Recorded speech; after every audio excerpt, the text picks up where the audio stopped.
Nagsalita na ang aktres na si Sara Labati tungkol sa estado ng relasyon nila ngayon ng asawang si Richard Gutierrez.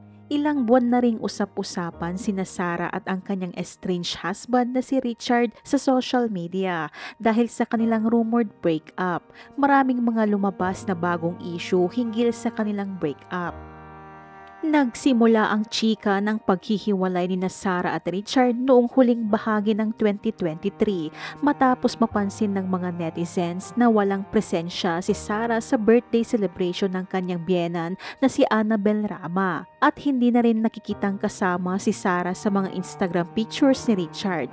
Tanging mga dalawang anak lang nila ang kasama. Itinuring din na pangunahing dahilan ng breakup ay di umano dahil sa kanyang biyenan na lalo pat nagbigay ng statement si Annabel mula sa isang interview na waldas ng pera si Sara habang si Richard ay trabaho ng trabaho. Nagpatutsadahan din sa social media ang mga magulang ni Sara at Annabel Rama. Gayunpaman sa kanyang espesyal na tampok para sa pinakabagong issue ng Cosmopolitan Magazine, sinabi ng aktres na alam na niya ang topic na pinag-usapan at ito ay ang umanong hiwalayan nila ng asawa. Simple lamang ang naging sagot ni Sara. "We're okay. I'm holding up pretty well. I'm happy. Again, I'm grateful. There's nothing more to say than I'm really feeling blessed. And it's good time to just work on myself."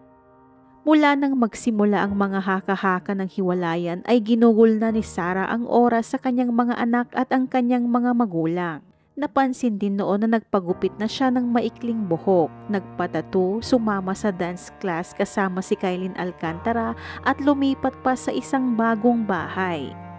Samantala, nagbigay na rin ng statement si Sara hinggil sa umanong issue na waldasera siya. Matatanda ang tinawag si Sara na gastosera siya matapos ang naging pahayag ni Annabel Rama. Ayon sa kanya, hindi raw kailangang magpaliwanag ng aktres sa mga tao sa kanyang mga ginagasta dahil sariling pera naman daw niya ito.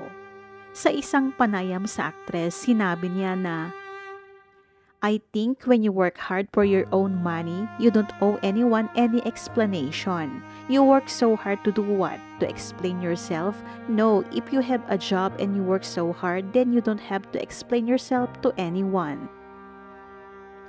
Sa ngayon, wala pa ring pahayag si Richard Gutierrez tungkol dito. Ano naman ang masasabi mo dito? Ibahagi ang iyong komento.